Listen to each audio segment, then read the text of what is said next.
Welcome travelers! Today we'll be touring through the animal cell. I'm your tour guide Maya. Please keep your hands and feet in the free ribosome boat at all times, and flash photography is not allowed. Now there are two types of ribosomes, a free ribosome, like the one you see here, and a bound ribosome. Ribosomes are made up of RNA and protein. A ribosome is a small particle in the cell on which proteins are assembled. To your right is the rough ER. The rough ER is studded with bound ribosomes, and the function would be to perform the synthesis of proteins and transform many biochemical compounds in the cell. Straight ahead is the nucleus. The nucleus is a large structure that contains the cell's genetic material and controls the cell's activity. What you see on the outside is a double membrane layer that surrounds the nucleus. It is called the nuclear envelope.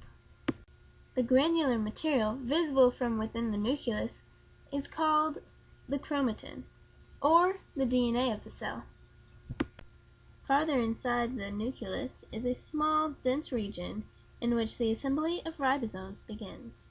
This is the nucleolus. As we exit the nucleus, we begin to enter the smooth endoplasmic reticulum, or the smooth ER. The smooth ER is very similar to the rough ER, except it does not have any ribosomes studded on its sides. The smooth ER synthesizes carbohydrates and lipids.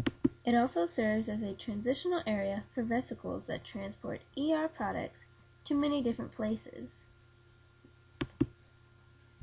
Looking to your right, you will see the Golgi apparatus.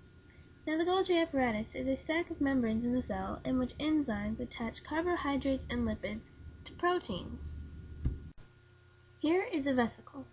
The vesicle is a membranous, fluid-filled cavity that is in both plant and animal cells. The vesicles float around in the cell until they are pushed out of the cell through the cell membrane. The cell membrane is a thin, flexible barrier around the entire cell and acts as a protector for all of the organelles on the inside. Just in front of us is the vacuole. The vacuole stores materials such as water, salts, proteins, and carbohydrates for the cell to use later on. Oh, quickly look below us! It is a centriole! These are only found in animal cells. The main function of the centrioles is to produce a cell's cytoskeleton, which is made up of microtubules and microfilaments, and this all allows movement for all kinds of things in the cell. How amazing is that? I know you would all love to stay and watch the centriole, but we must go on with the tour. Now this is a lysosome. A lysosome is kind of like the stomach of the cell. Lysosomes are small organelles filled with enzymes, and they break down lipids, carbohydrates, and proteins from food into particles that can be used by the rest of the cell. But lysosomes also help break down the organelles that have outlived their usefulness. Lysosomes perform vital function of removing debris that might otherwise accumulate and clutter up the entire cell. So it helps create room too. As we move on, we begin to pass the mitochondria. Now the mitochondria is a cell organelle that releases energy, such as ATP, that is stored from food molecules on the inside. To finish this tour, we will end with the cytoplasm. The cytoplasm is all of the materials inside the cell membrane, but not including the nucleus.